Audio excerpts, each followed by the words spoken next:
प्रकाश institute पर आपका स्वागत है। मैं हूं योगेश कुमार, आपके बीच पुनः एक रोचक विषय के साथ उपस्थित हूं और आशा करता हूं कि आपको ये आज का विषय बहुत पसंद आएगा।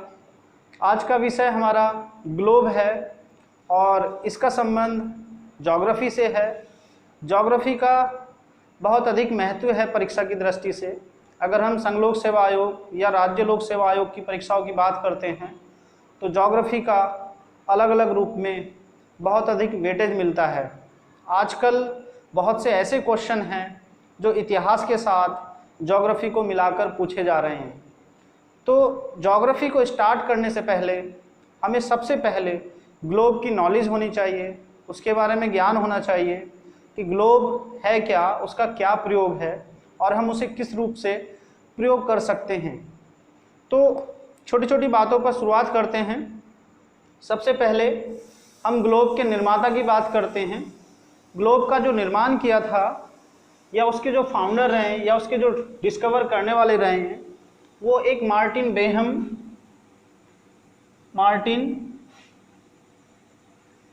बेहम ये जर्मनी के रहने वाले थे।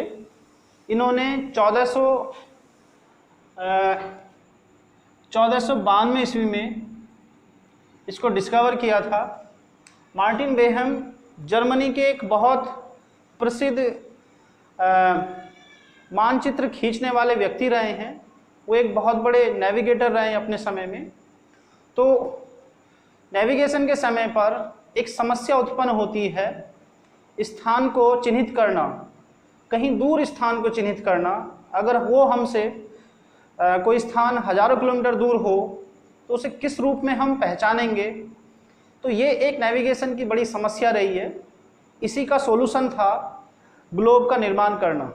मार्टिन बेहम बहुत ही सटीक व्यक्ति रहे इस मामले में और छोटा मोटा बदलाव के साथ वो ग्लोब आज उसी रूप में है जिस रूप में मार्टिन बेहम ने डेवलप किया था।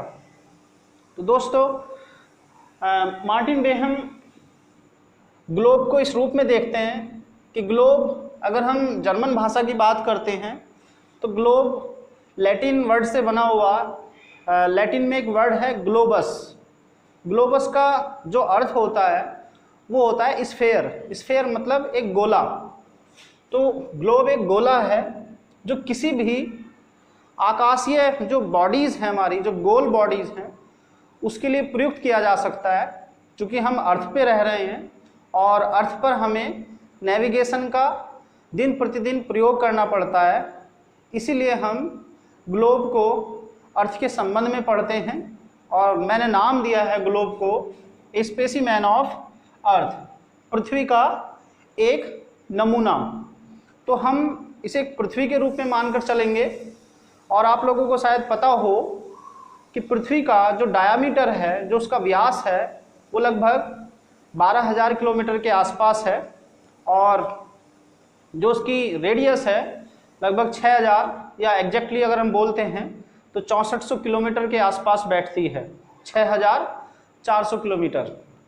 तो इतने बड़े स्पेस में, इतने बड़े रेडियस में अगर हम सरफेस की बात करते हैं तो अर्थ का टोटल सरफेस लगभग जो स्फेयर में उसकी सरकमफ्रेंस आती है, जो उसकी परिधि आती है, लगभग 40,000 किलोमीटर या उसके आसपास बैठेगी। तो 40,000 किलोमीटर का जो सरकमफ्रेंस है, जो परिधि है, वो एक बहुत लंबा या बहुत दूर का स्थान होता है।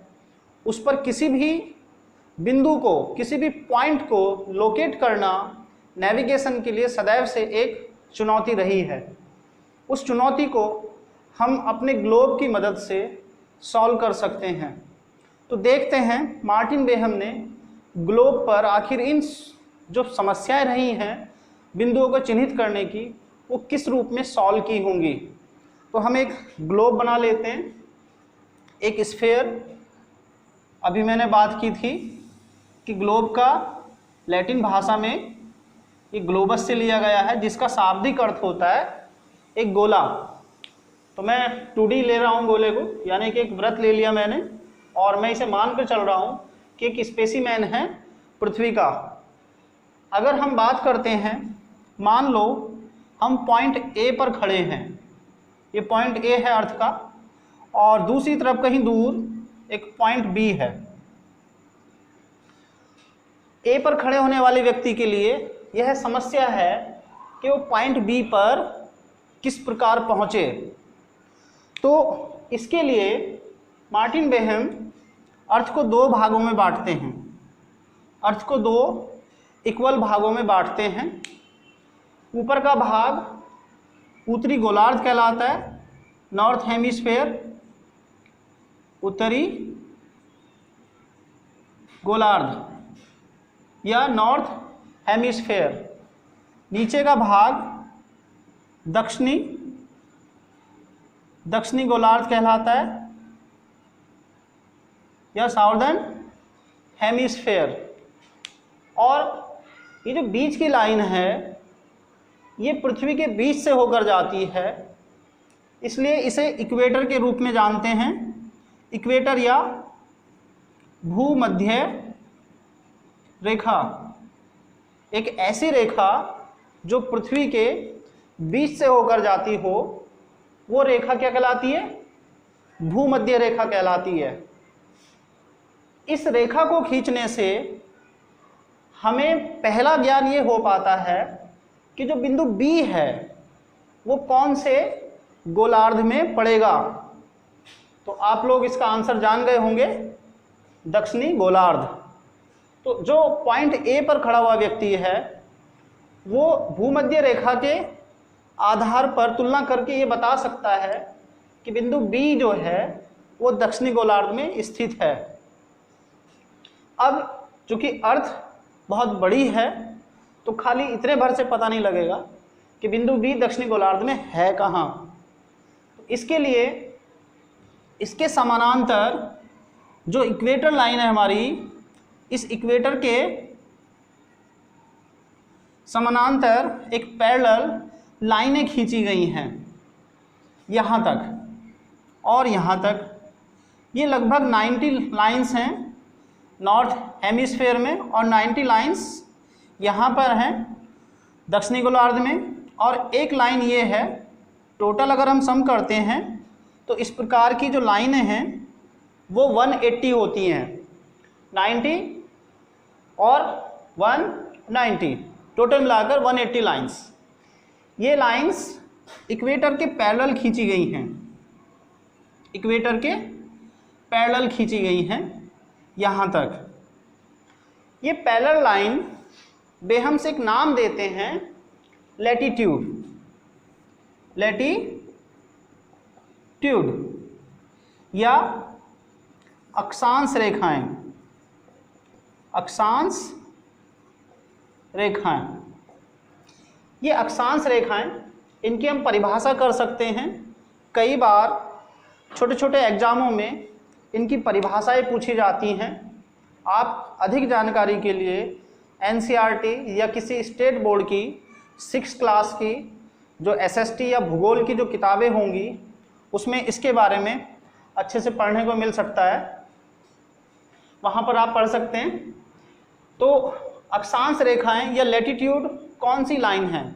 तो latitude are the lines which are parallel to the equator, अर्थात अक्षांश रेखाएं वे रेखाएं हैं जो भूमध्य रेखा के समांतर खींची जाती हैं।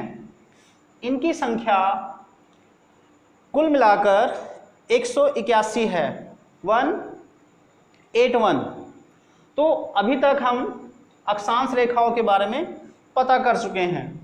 इसका बेनिफिट क्या है? सपोज दैट मान लो एक अक्षांश यहाँ पर कवर करता है जिसके अंतर्गत B आता है। सपोज दैट मान लो ये 64 और 65 डिग्री के बीच में उपस्थित है या स्थित है। इससे हमें ये पता लग जाता है पैरेलल लाइन से कि जो बिंदु B है वो दक्षिणी गोलार्ध में 64 डिग्री और 65 डिग्री अक्षांश के बीच स्थित है। तो अक्षांश रेखाओं को खींचने पर हमें एक सटीक जानकारी मिलती है कि बी जो होगा वो इस डिग्री के बीच में स्थित होगा, लेकिन इससे भी उतना काम नहीं चलेगा।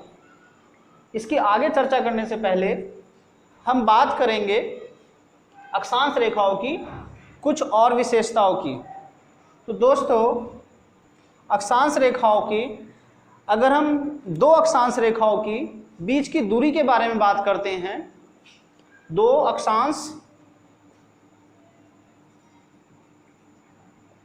अक्षांश रेखाओं के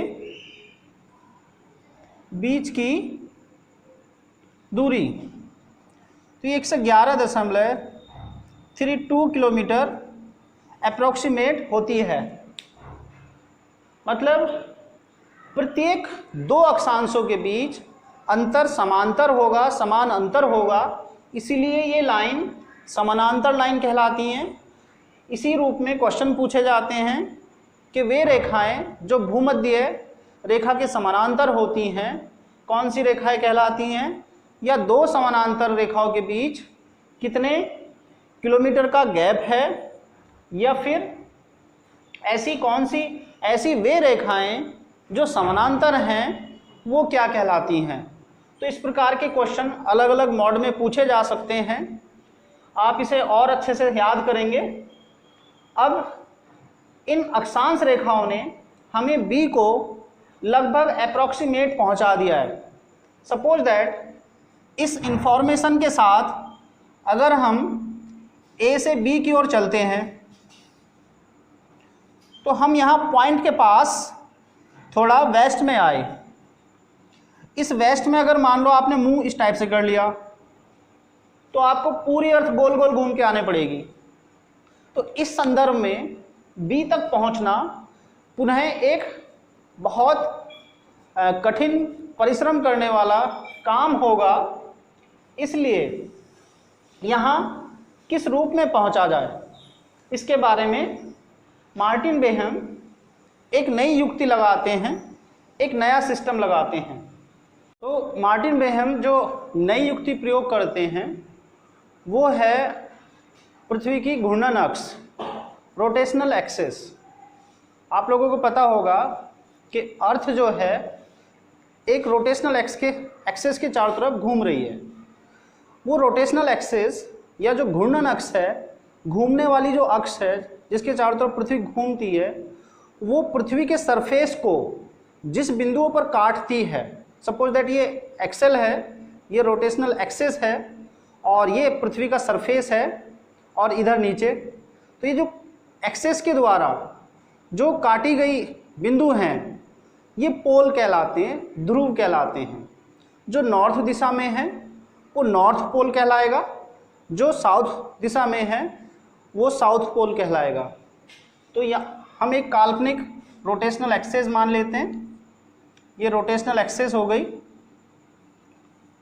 घूर्णन अक्ष या रोटेशनल एक्सिस, इस टाइप से मूव कर रही है अर्थ। ये पृथ्वी के सरफेस को यहाँ और यहाँ काटती है।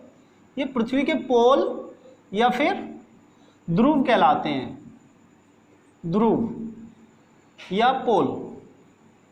क्योंकि ये नॉर्थ साइड में है इसलिए नॉर्थ पोल और ये साउथ पोल कहलाएगा।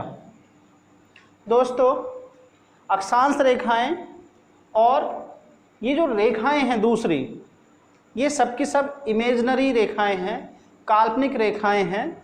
पृथ्वी पर इस प्रकार की कोई भी रेखा देखने को नहीं मिलती। तो अगला जो युक्ति थी कि हम बी पॉइंट पर सटीक रूप से कैसे पहुँचें, ये हमने माना था 64 डिग्री और ये 65 डिग्री, 65 डिग्री। यहाँ रोटेशनल एक्सिस मान ली। अगर हम देखते हैं कोऑर्डिनेट सिस्टम के अंतर्गत कार्तीय तल पर जो ये हमारा कार्टीसियन सरफेस है, कार्टीसियन सरफेस के अंतर्गत दो एक्सेस होते हैं। कार्तीय तल, कार्टीसियन सरफेस मतलब कार्तीय तल। कार्तीय तल में दो एक्सेस एक दूसरे को काटते हैं, ये एक्स अक्ष कहलाता है, एक्स एक्सिस, और ये वाई अक्ष कहलाता है। इस वाई अक्ष और एक्स अक्ष वाले सिस्टम में, यानी कि कार्टेशियन सिस्टम में, अगर हम एक सर्किल ड्रॉ करते हैं तो इस सर्किल के द्वारा टोटल बनाया गया जो कोण होगा, जो एंगल होगा, वो 360 डिग्री का होगा। अगर हम पृथ्वी के रेस्पेक्ट में एक गोल चक्कर की बात करते हैं तो पृथ्वी के सरफेस के चारों तरफ एक पूरा चक्कर काटने में हम लोग 360 डिग्री का कोण घूम जाते हैं। इसी कारण मार्टिन बेहम फिर ध्रुव को ध्रुव से मिलाने वाली काल्पनिक रेखाओं की रचना करते हैं इस प्रकार से, और इधर हम इस प्रकार से ले सकते हैं। ये जो ध्रुव को ध्रुव से मिलाने वाली रेखाएं हैं, ये समांतर रेखाएं नहीं होती, बल्कि इनके बीच का जो स्थान है, जो गैप है, वो ध्रुवों की ओर जाने पर, इक्वेटर से पोल की ओर जाने पर लगातार घटता है और पोल पर जाकर शून्य हो जाता है। जबकि इक्वेटर पर दो जो ये रेखाएं हैं जो पोल से पोल को मिलाती हैं, इनका नाम है देशांतर रेखाएं। देशांतर रेखाएं या लॉन्गिट्यूडनल लाइन,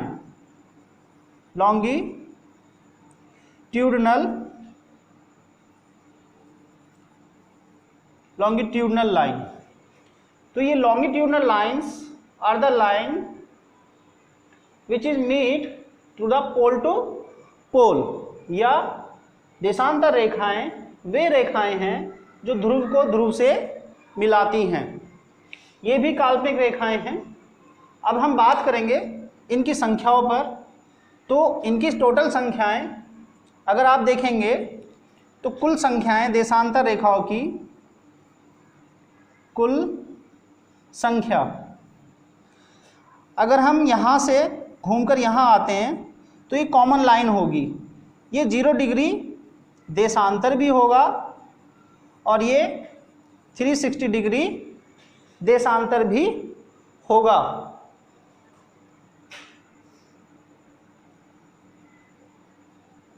इस रूप में 0 से लेकर 360 तक की जो संख्या होगी वो 360 ही होगी। तो देशांतरों की जो संख्या है वो 360 डिग्री है, 360 हैं कुल मिलाकर देशांतर। और देशांतर क्या है? वे रेखाएं जो ग्लोब पर ध्रुवों को मिलाती हैं देशांतर रेखाएं कहलाती हैं, और ये रेखाएं काल्पनिक हैं। दोस्तों, अब हम बात कर सकते हैं कि जब हम बिंदु A पर खड़े हों और हमें एग्जैक्ट ये पता लगता हो, सपोज दैट मान लो हम बात कर लें 82 डिग्री और 83 डिग्री, ये ईस्टर्न होगा, और यहाँ से हम अगर 0 की बात करेंगे तो वेस्टर्न हो जाएगा। इस पर अभी चर्चा करते हैं। मान लो 82 से लेकर 83 डिग्री के बीच बिंदु B पड़ता है और 64 डिग्री से लेकर 65 डिग्री बिंदु B पड़ता है। इस प्रकार से हम बिंदु B की जो ज्योग्राफिकल पोजीशन है वो बता सकते हैं एग्जैक्ट रूप में। इन डिग्रियों को फर्दर मिनट और सेकंड में बांट सकते हैं। तो अब हम B की जो भौगोलिक स्थिति है, B की भौगोलिक स्थिति उसको निर्धारित कर सकते हैं। तो इसकी स्थिति को निर्धारित करने के लिए हम दो चीज़ों का प्रयोग करेंगे, एक अक्षांश और दूसरा देशांतर। अगर हम अक्षांश की बात करते हैं तो 64 डिग्री साउथ से लेकर 65 डिग्री साउथ देशांतर या साउथ लैटिट्यूड। तो अक्षांश जो B की पोजीशन है वो अक्षांशीय रूप में 64 डिग्री दक्षिणी अक्षांश से लेकर 65 डिग्री दक्षिणी अक्षांश के बीच में स्थित है। इसी रूप में अगर हम देशांतर रूप में बात करते हैं तो B की पोजीशन 82 डिग्री से लेकर 83 डिग्री मान लो पूर्व में है। अब यहाँ पर एक नया वर्ड आता है पूर्व। तो हम देशांतर को बांटते समय एक कंसेप्ट पर ध्यान देंगे। मान लो ये हमारा ग्लोब है और ये 0 डिग्री देशांतर है, ये 0 डिग्री देशांतर है, ये नॉर्थ पोल, ये साउथ पोल है। 0 डिग्री देशांतर से ईस्ट की ओर चलने पर, पूर्व की ओर चलने पर पूर्वी देशांतर पढ़ते हैं और वेस्ट की ओर चलने पर वेस्ट या पश्चिमी देशांतर पढ़ते हैं, पश्चिमी देशांतर पढ़ते हैं। यहाँ तक आते आते 180 डिग्री पूर्वी देशांतर, 180 डिग्री वेस्टर्न या पश्चिमी देशांतर मिलेगा। अगर हम इन दोनों को एक जगह मिला दें तो ये जो 180 डिग्री है पूर्वी और पश्चिमी, ये एक कॉमन लाइन होगी। इस रूप में टोटल लाइनों की संख्या 360 होगी। आप लोग स्वयं से इसकी प्रैक्टिस कर सकते हैं और अगर नहीं समझ में आती तो आप मुझे पर्सनल कमेंट कर सकते हैं, हम इस पर चर्चा करेंगे। तो ग्लोब का आज का अंक हम समाप्त करेंगे। आप लोगों को अच्छे से पता लगा होगा कि ग्लोब पर 2 लाइन होती हैं, अक्षांश रेखाएं यानी कि लैटिट्यूड लाइंस और लॉन्गिट्यूडनल लाइंस यानी कि देशांतर रेखाएं। किसी भी बिंदु की भौगोलिक स्थिति या उसकी ज्योग्राफिकल पोजीशन को निर्धारित करने के लिए हमें दोनों की आवश्यकता पड़ती है। इसी आधार पर आज के आधुनिक समय में हम नेविगेशन प्रणाली का प्रयोग कर रहे हैं, चाहे वो हवाई यात्राओं में प्रयोग की जाती हो या फिर जो पानी के द्वारा यात्रा की जा रही है उसमें प्रयोग की जाती हो। मुझे आशा है आपको ये समझ में आया होगा और अधिक वीडियो बनाने के लिए इस टॉपिक पर आप कमेंट जरूर करें। तब तक के लिए नमस्कार।